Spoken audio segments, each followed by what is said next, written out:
You're listening to the History and Philosophy of the Language Sciences podcast, online at hi.langsci.net.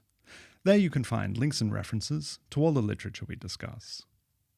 Here at Hi-Fi Langsci, our bags were packed and we were about to board the White Star Line steamship for New York when an urgent telegram arrived with a request to cover one more topic in Europe. We very much welcome this level of engagement on the part of our audience and would like to oblige the request. So now we offer a previously unplanned episode on Louis Hjelmslev and the Copenhagen Linguistic Circle. To guide us through this topic, we're joined by Lorenzo Cigana, who is a researcher in the Department of Nordic Studies and Linguistics at the University of Copenhagen and currently undertaking a major project on the history of the Copenhagen Linguistic Circle.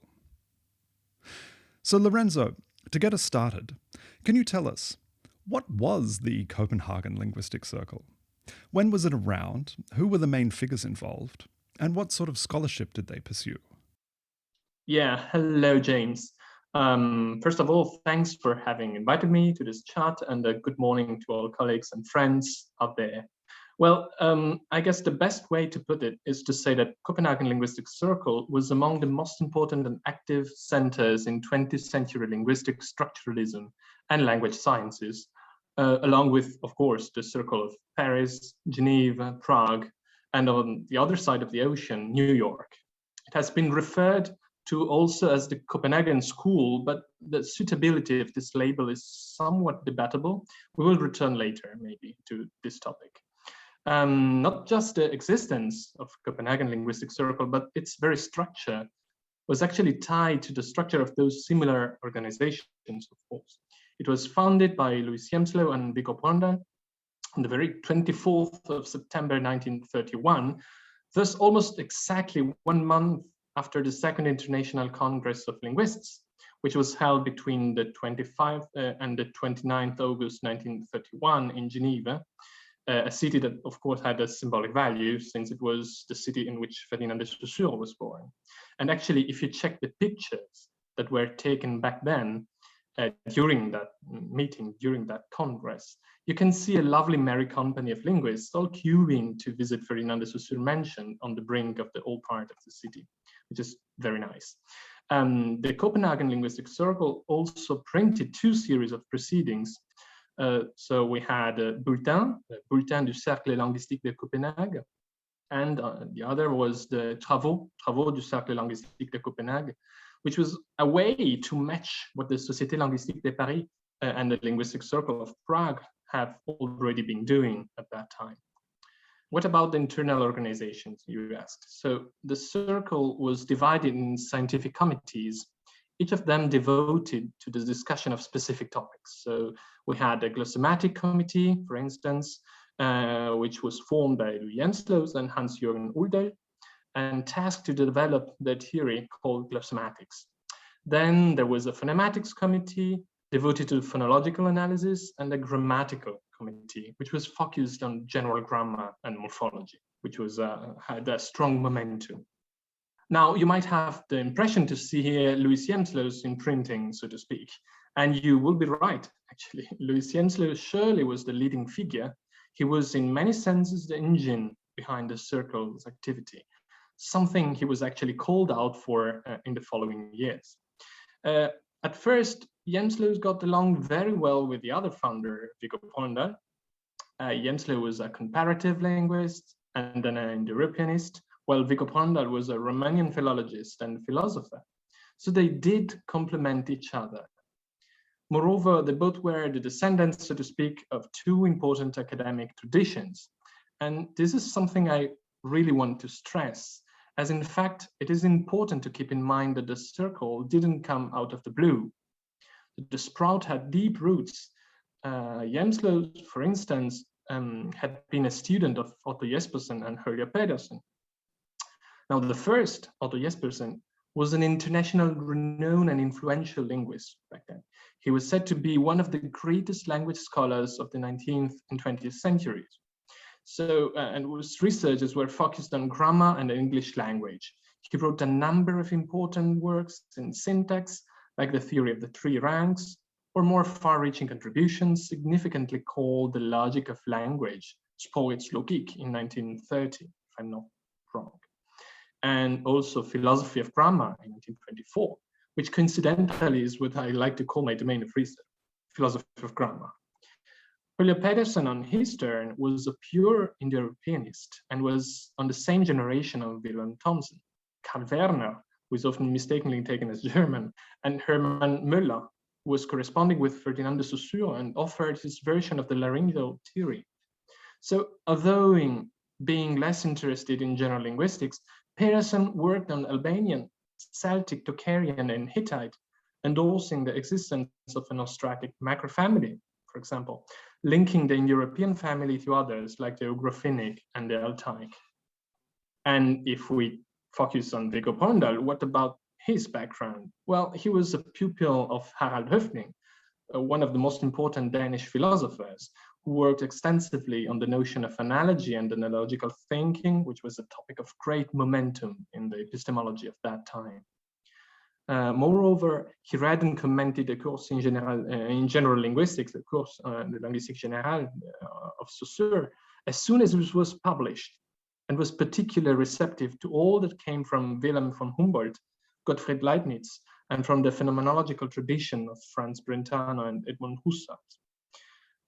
However, if we push our gaze even more backwards, we see that all these figures we have just mentioned, Jespersen, Høffding, and Pedersen, were in turn standing on the shoulders of other giants, so to speak. And in fact, they all acknowledge in a way or another the work of their predecessors, notably Johan Melvig and Rasmus Rask, who both lived in the early 19th century. So let us just focus on Rask, who is rightly considered as the pioneer of the founding father of multiple linguistic disciplines, like Indo-Europeanistic and Iranian philology, among others. So Rask didn't just give relevant factual contributions to language comparison, but also insightful theoretical and methodological considerations.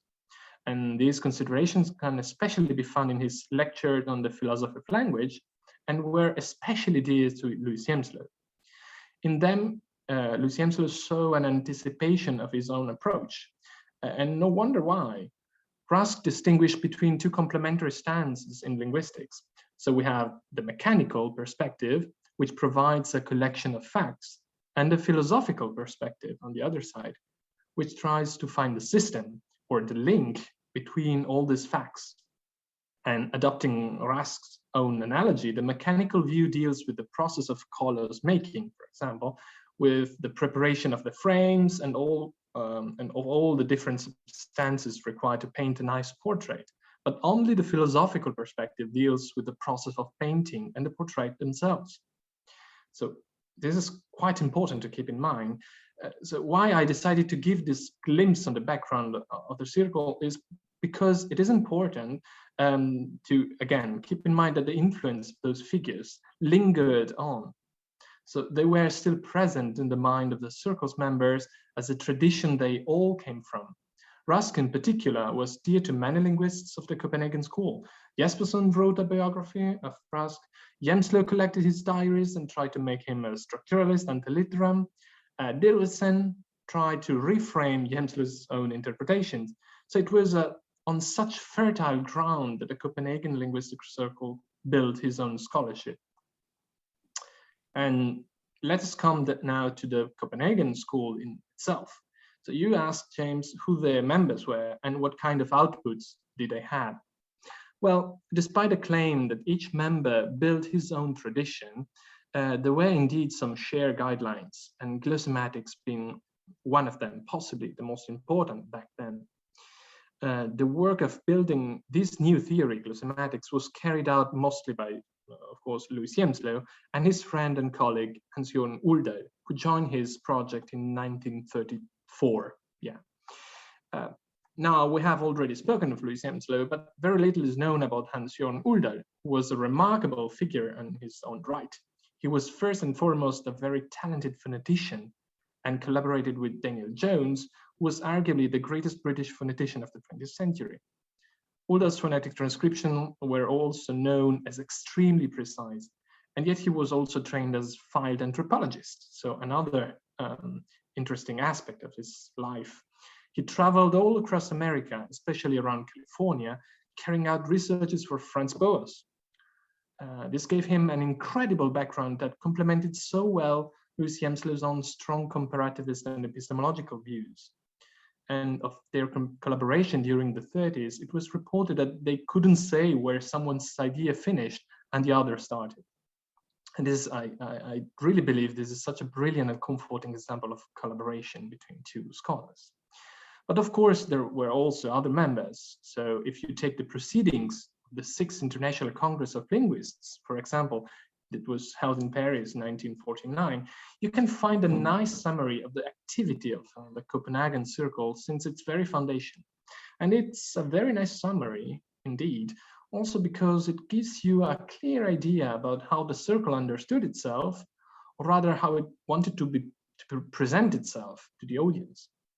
And this meant roughly, we deal with general grammar and morphology over everything else.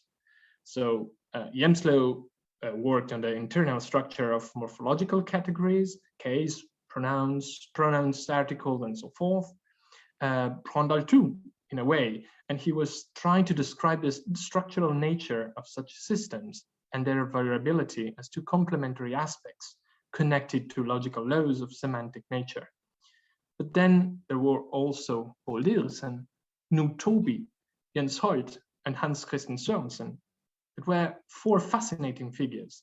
So if we take Knud Toby, he's probably the best known of these 4, at least beyond the borders of Denmark. He wrote Structure immanente de la langue française in 1951, a sort of a compendium in which he described French in all its layers, from grammar to phonology, and was harshly criticized by Martinet.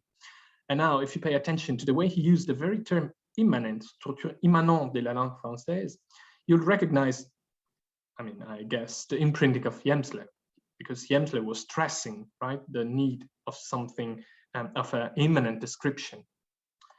Paul Diderichsen was originally a pupil of Brondal and later became a follower of Hjelmslev.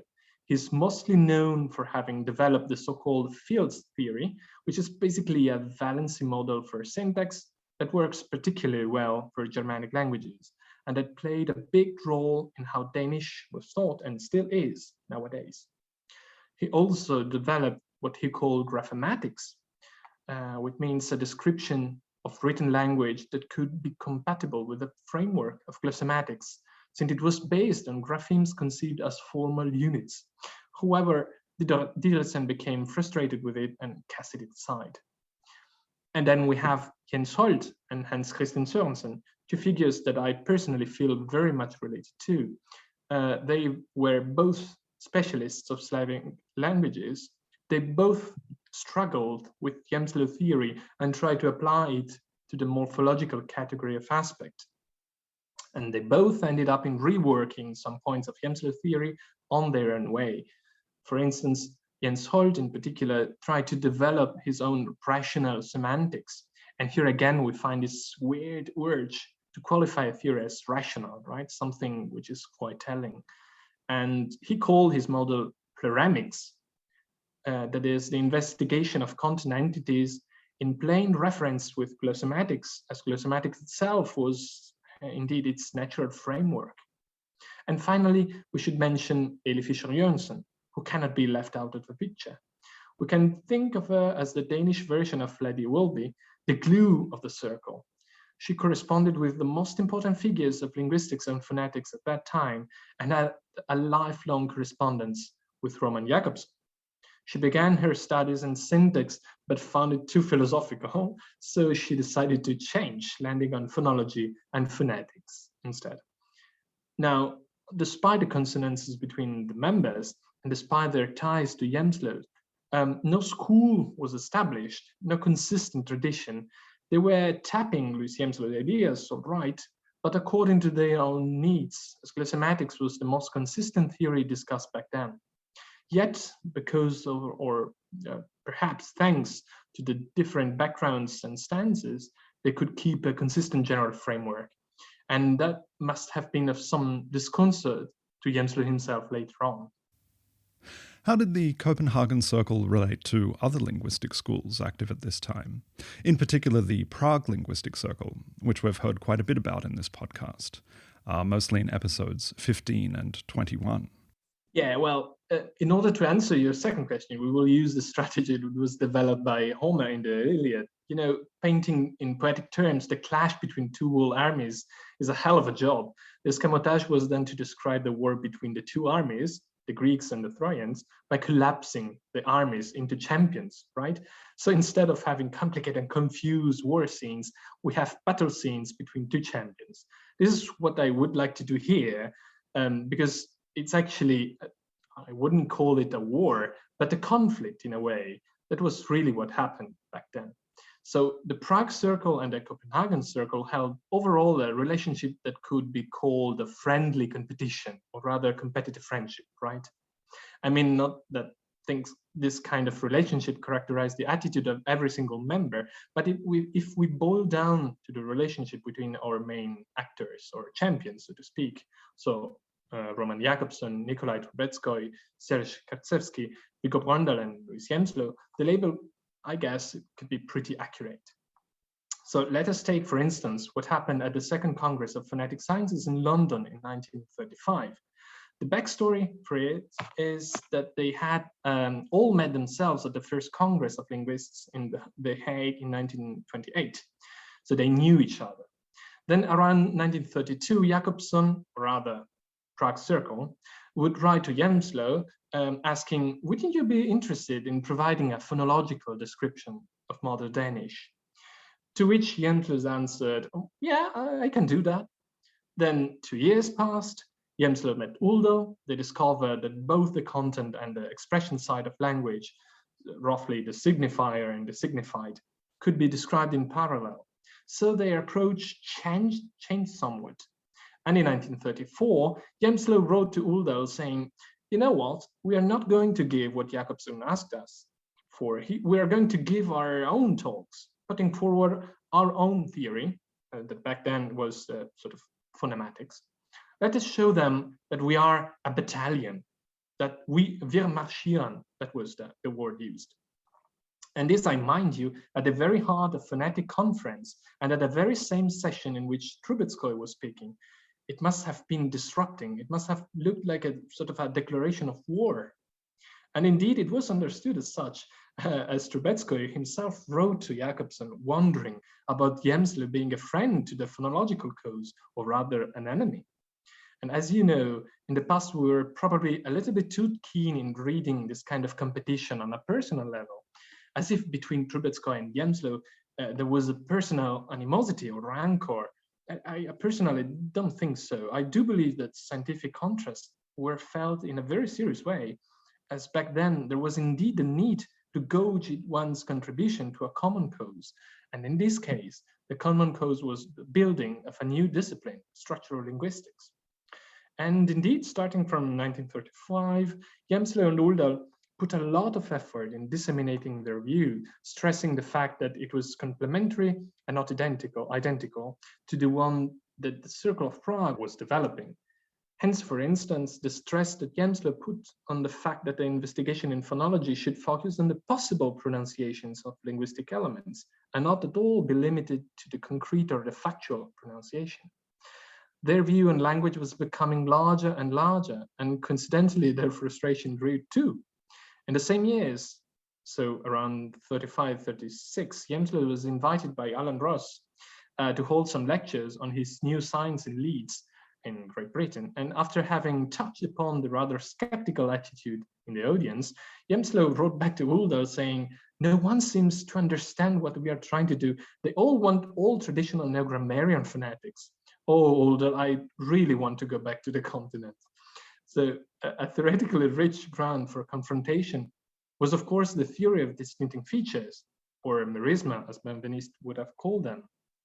And Prague was keen in analyzing a phoneme into smaller feature of phonetic nature, of course. While for Hjelmslev, this procedure was too hasty. If phonemes are of abstract, formal nature, they should be analyzed further into formal elements, rather than straight into phonetic oppositions.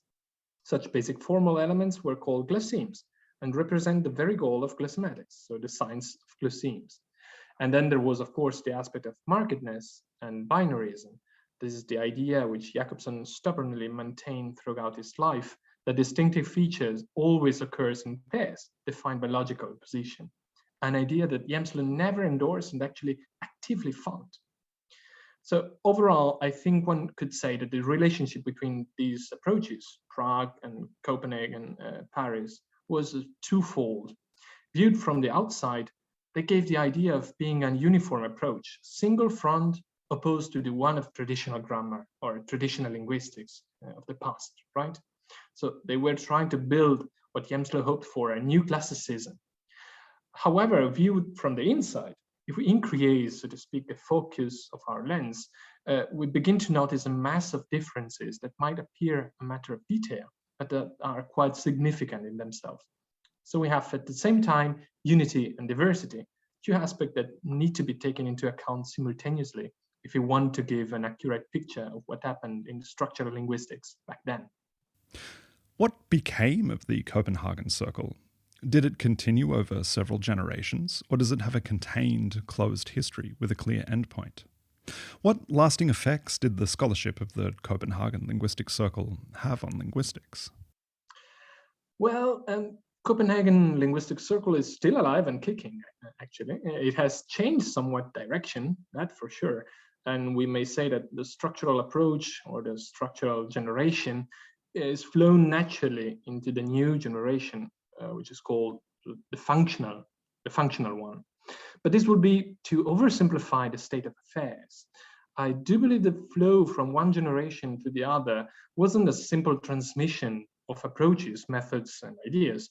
The modern approach, the functional one, understands itself, of course, in some continuity with the broad framework of structuralism, even of glossematics. Yet, under many aspects, it was also a matter of reacting, right, against the purely formal stance that glossomatic structuralism represented in Copenhagen, as well as with Hjelmslev's somewhat cumbersome figure, not just in scholarship and intellectual activity, but also in academic bureaucracy, by the way. So this is interesting. And it is, after all, a game of positions, right? Theoretical postures. Some of them can be seen as interpretation or explanations of previous positions.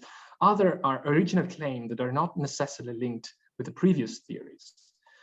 So Danish functionalism, firstly, I would like to say that it has nothing to do, of course, with the trend in Danish architecture. Functionalism in linguistics can be seen as a sort of a combination of insights coming from structural framework, all right, with some ideas already crawling back in 15th subject and that were developed later on, especially by Simon Deeg in Amsterdam. And also with some ideas coming from cognitivism. And at the very core of Danish functionalism, even it may be trivial to recall here, is the attention given to how linguistic elements are used in given context. In structuralism, it's how the function or functional in such context. Function thus has nothing to do with relation, which was how the term was adopted by Hjelmslev, right? So here we have a first sort of a distinction. Function in terms of relation was what linguistic structuralism and Hjelmslev structuralism wanted to use. In the new context of functionalism, function is rather interpreted as a role, and it is strongly tied to the idea of language as a communicative tool. And now that it is very interesting because such definition may appear to so obvious and trivial, right? Language as communication, but actually it is not. After all, this was not how language was conceived in other structural contexts by Hjelmslev, for instance. For Hjelmslev, the point was not communication, but formation or articulation. So language is less a way to communicate than a tool to articulate meanings in relation to expressions and vice versa. There's also a way to represent subjectivity as such, a position that was explained so well by Oswald Ducrot, for instance. So claiming that language serves to communicate can be seen as a position that was held in reaction to what a certain structural tradition was trying to do. And this entails some other theoretical consequence, like how expression and content, so signifier and signified, were interpreted and are interpreted nowadays. A cascade of differences and of conceptual claims that may seem a matter of details once again, but which we need to be aware of. And I cannot elaborate this further without entering in details, but let me just say that these differences are not purely terminological. How function and form are defined in nowadays linguistics is not how function and form were defined back then. So we cannot assume this concept universal or trivial or commonsensical, not at all. The task of a language scientist is also to draw attention on these epistemological stances, since they have a deep influence on his or her work. And this is, I think, the best way to understand our job too, and a nice way to actualize what Saussure felt himself, right, about the urge to show what linguists are doing while doing their own job. And this is why I don't particularly like the label historiography of linguistics. I do prefer something like compared epistemology, because this is actually what we do. So I hope to have answered your question, James. Thank you once again, and see you next time. Yeah, that was great. Thanks very much. Thanks. That was excellent. Thanks.